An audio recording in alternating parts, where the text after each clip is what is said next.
तो चलिए यहाँ पर हम हैं 10th साइंस में चैप्टर 11 इलेक्ट्रिसिटी। और आज का जो एनसीईआरटी बुक का टॉपिक है 11.4 Ohm's law introduction and activity. तो सबसे पहले एक्टिविटी 11.1 को देखते हैं, बाद में हम इससे ओम्स लॉ का स्टेटमेंट समझेंगे। ठीक है, तो हमारा ऑब्जेक्टिव क्या है, इस एक्टिविटी का करने का ऑब्जेक्टिव क्या है, उद्देश्य क्या है? To find the relationship between the potential difference across the conductor and the current flowing through it। हमारा ये है कि हम ये सेटअप करना चाहते हैं कि कोई कंडक्टर लगा है तो उसमें कितना पोटेंशियल डिफरेंस है और उसमें कितना करंट फ्लो हो रहा है, इनके बीच का हमको रिलेशन निकालना है। तो आप ये सिंपल सा रिलेशन है, कुछ ज़्यादा ज़रूरत नहीं है। एक वायर लेना है, एक रेसिस्टर लेना है, एमीटर और वोल्ट मीटर। जनरली हर लैब में होता है, ये हर जगह छोटी चीज़ें हैं।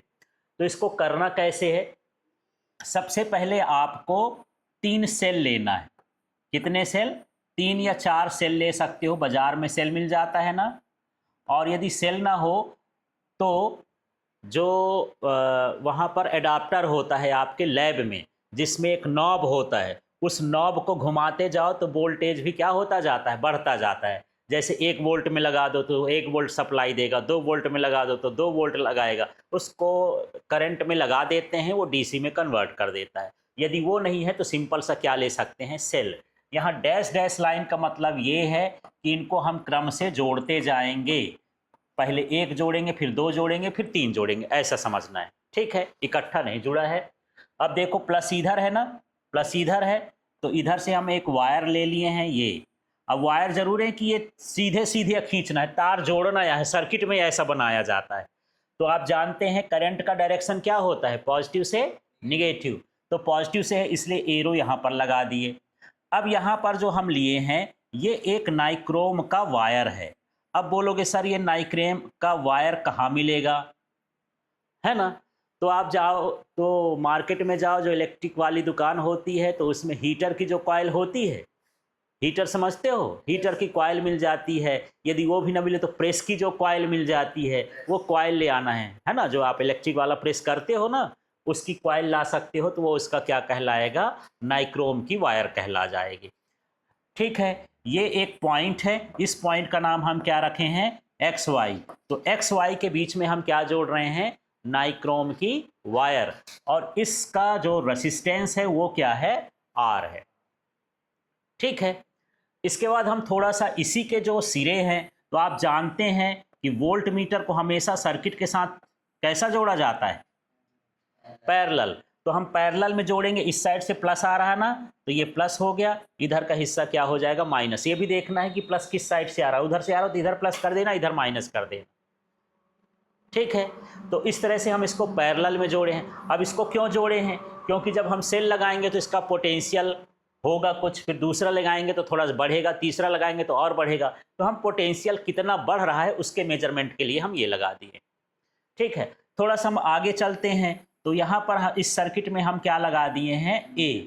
ये अमीटर है, अमीटर को हमेशा सर्किट के साथ किस में जोड़ते हैं, सीरीज में।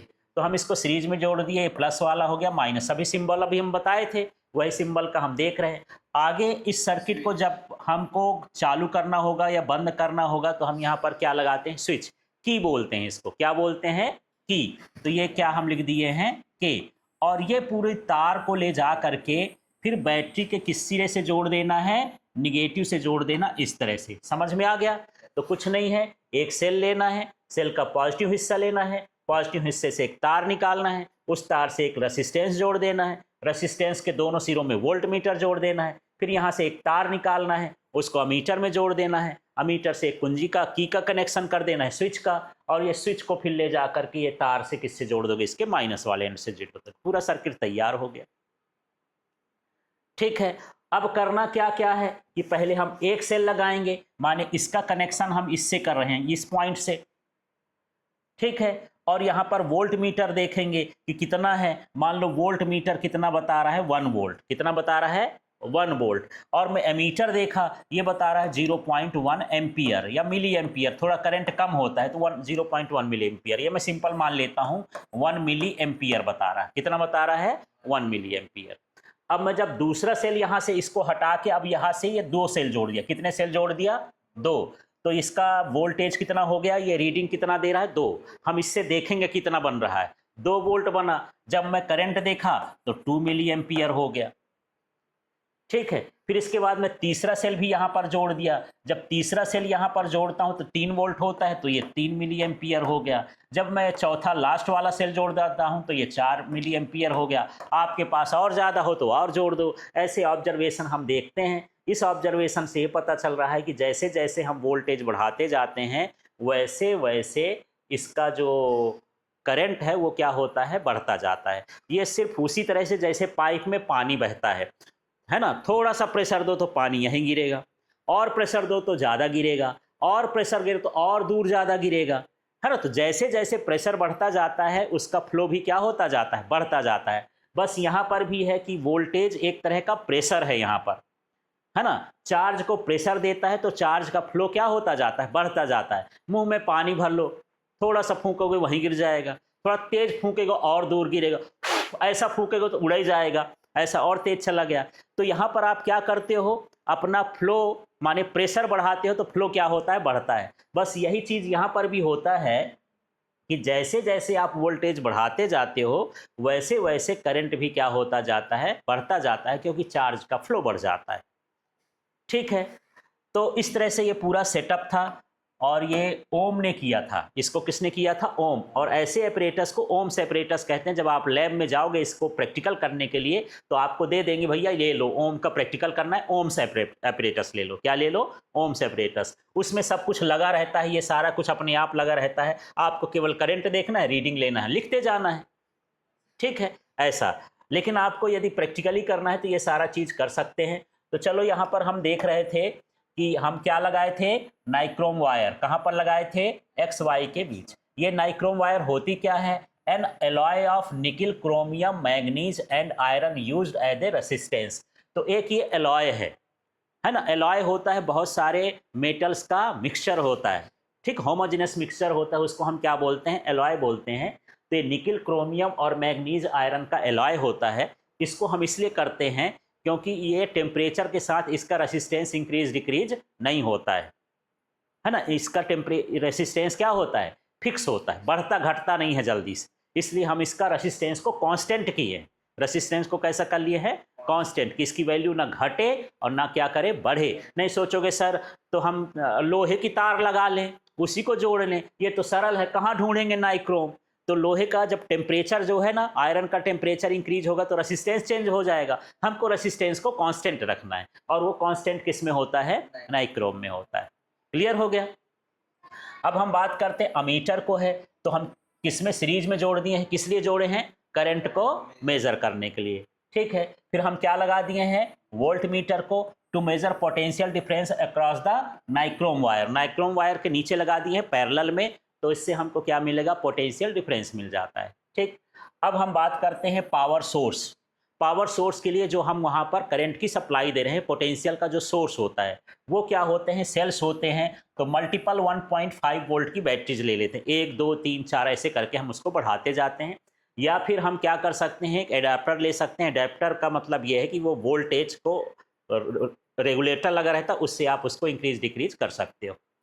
ठीक है, और सेल्स यूज करते हो तो used 1 by 1 to vary the voltage. हम एक एक करके उसको क्या करते हैं, बढ़ाते जाते हैं। पहले 1 सेल लगाए, फिर 2 सेल लगाए, फिर 3 सेल लगाए, उसका वोल्टेज को वेरी करने के लिए। हम ये जानना चाहते हैं कि हम रेजिस्टेंस को कांस्टेंट रखे हैं, वोल्टेज को इंक्रीज करते जा रहे हैं, तो करंट में क्या फर्क पड़ रहा है, ये हमको ऑब्जर्वेशन करना है।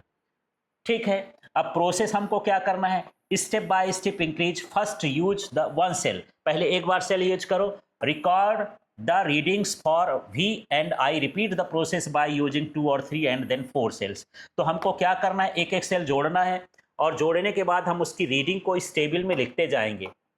ठीक है, जैसे आपने जो है एक सेल यूज किया, एक सेल का वोल्टेज कितना हमने रीड किया, 1 वोल्ट, और हमने करंट इंक्रीज किया उसमें, नहीं इसमें करंट है। ठीक है, तो यहाँ पर हम करंट को देख लेते हैं, है ना। यहाँ पर मैं करंट को ले लेता हूँ किसमें, मिली एम्पियर में। करंट वोल्टेज से थोड़ा कम रहता है, तो ये हो जाएगा मिली एम्पियर। वोल्टेज कितना हम दिए थे, 1 वोल्ट। इनका हम रेशियो निकालेंगे। ठीक है, चलो तो रेशियो निकालते हैं।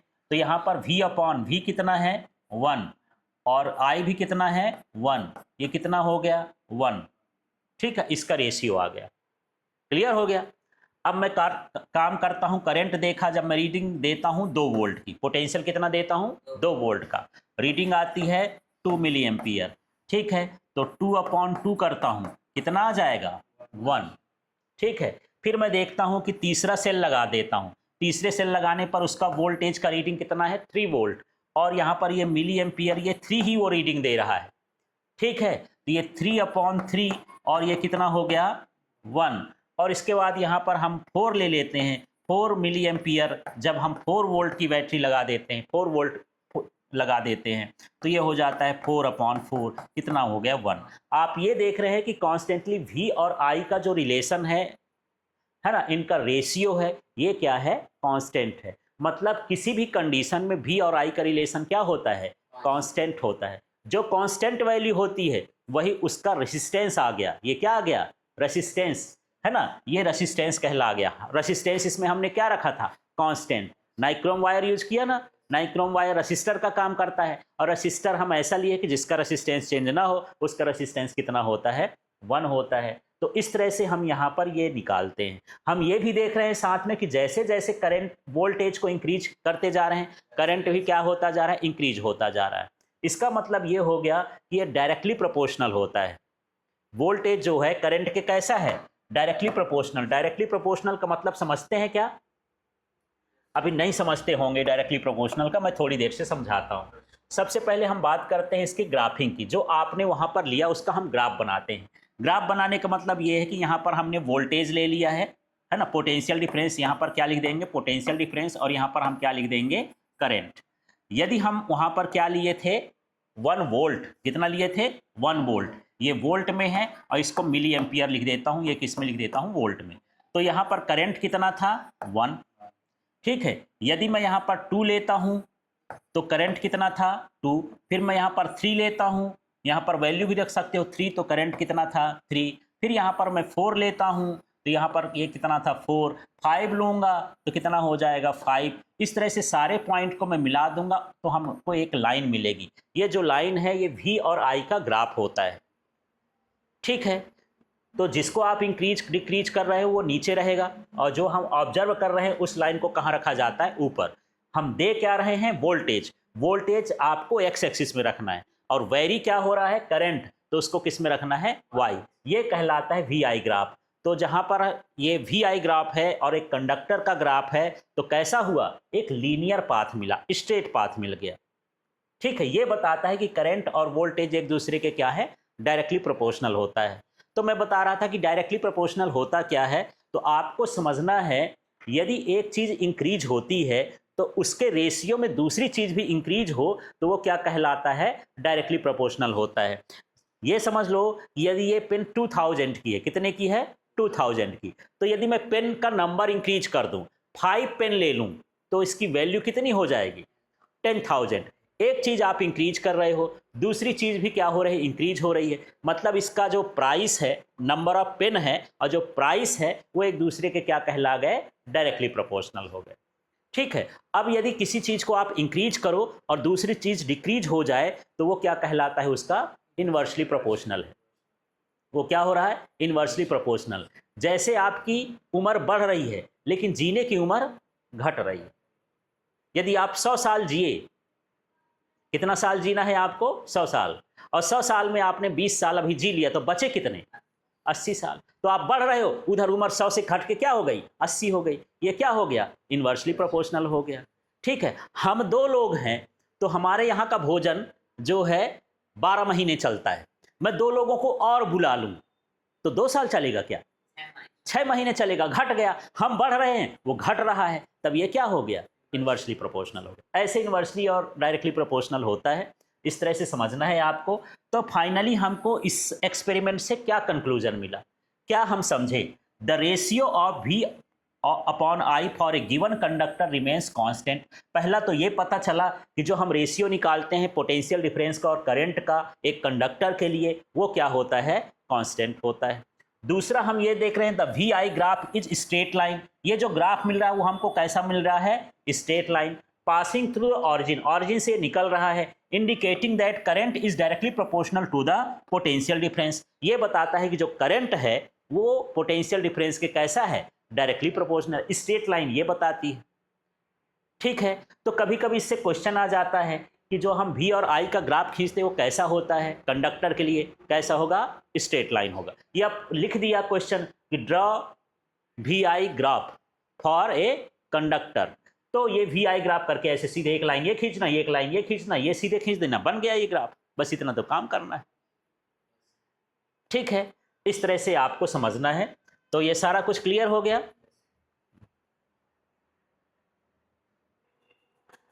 तो चलिए अब ये सारी चीज़ों से हम एक स्टेटमेंट निकाल सकते हैं और इसको हम बोलते हैं ओम्स लॉ स्टेटमेंट, है ना। इस तरह का एक्टिविटी ओम्स लॉ ने किया, ओम्स ने किया और एक लॉ दे दिया कि भैया ऐसा ही होता है, जो इस संसार में होता है उसको हम नकार नहीं सकते हैं, वो क्या होता है, वो एक लॉ बन जाता है जो सबके लिए, जैसे इसको छोड़ूंगा तो नीचे ही जाएगा, किसी को भी छोड़ोगे तो नीचे ही जाएगा, तो ग्रेविटेशन एक क्या है, लॉ है, जो इस नेचर का रूल है कि करेगा ही, करना है तो वो इसका क्या कहलाएगा, लॉ कहला गया। खाना खाओगे यहाँ से तो ऐसे जाएगा, उल्टा बहुत कम आएगा, माने जब बीमार हो गए तब स्वस्थ हो तो कहाँ जाएगा, ऐसा, चाहे उल्टा लटक के खाओ, ऊपर पैर कर लो नीचे मुंह कर लो, फिर बोले कि खाओ, तब भी कहाँ जाएगा, पेट में निकल के तो नहीं आएगा। तो एक रूल हो जाता है कि ऐसे ही होना है, वो उसका क्या कहलाता है, लॉ बन जाता है। ठीक है, तो ओम्स ने भी देखा कि भैया मैं वोल्टेज बढ़ाते जा रहा हूं तो करंट क्या हो रहा है, बढ़ते जा रहा है, चेंज कर देता हूं, नाइक्रोम हटा के कुछ और लगा दे तब भी ऐसे हो रहा है, माने ये लॉ ही है, इसके अपोजिट हम नहीं जा सकते हैं।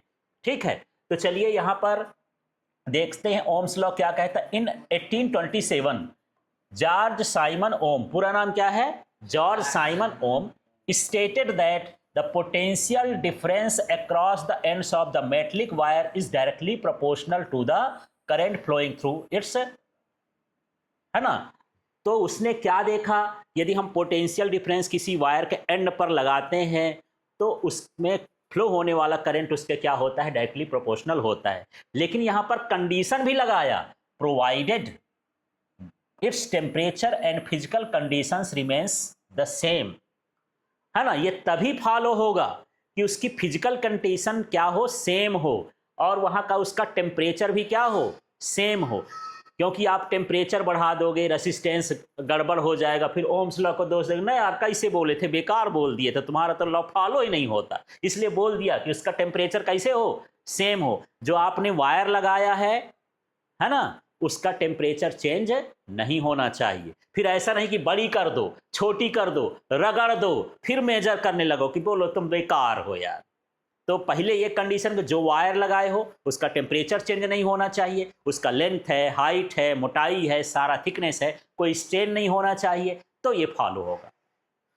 ठीक है, तो हम इसको मैथमेटिकली कैसे लिखते हैं, V प्रोपोर्शनल I। अब आपको स्टेटमेंट लर्न नहीं करना है, यही लर्न करना है। ठीक है, तो देखो पहले मैं ऐसे बोल दिया, if the temperature and physical condition of conductor remain same, क्या बोलोगे, if the temperature and physical condition of conductor is same, then फिर इसको बोलोगे potential difference across the conductor, भी को क्या बोलोगे, potential difference across the conductor is directly proportional to the current flowing through it, या current flowing through the conductor. एक बार आपको बोलना है, पहले कंडीशन बोलो, if the temperature and physical condition of a conductor remains same, then फिर इसको बोलो, भी का मतलब क्या है, potential difference, potential difference across the conductor, फिर इसका साइन, हाँ ये इसको बोलते हैं directly proportional to the current flowing through it. ठीक है, अब आप इसको नहीं भी लिखोगे तो जरूरी नहीं है, यहां से ये प्रोपोर्शनलिटी का साइन हटाएंगे तो एक नया जन्म ले लिया, ये क्या है, कांस्टेंट, और ये R है, इसको क्या बोलते हैं, रेसिस्टेंस। अभी हम जो प्रैक्टिकल कर रहे थे उसमें V और I कांस्टेंट आ रहा था, वो कांस्टेंट वैल्यू ही क्या कहलाती है, रेसिस्टेंस कहलाती है। और कांस्टेंट का मतलब क्या है, कुछ चीजें बदल जाएं, है ना, पर वो न बदले तो क्या कहलाता है, कांस्टेंट। मैं यहां से वहां तक जा रहा हूं, डिस्टेंस बदली, टाइम बदला, पर मैं तो वही हूं, मैं नहीं बदला, मैं क्या हूं, कांस्टेंट हूं। ठीक है, मैं पेन की कीमत बोल रहा था, पेन की प्राइस जो है 2000 है, तो 5 पेन की आप बता दिए कि 10,000 हो गई। पेन की हाइट, पेन की लेंथ, पेन की साइज क्या चेंज हो रही है, तो ये क्या है, कांस्टेंट है।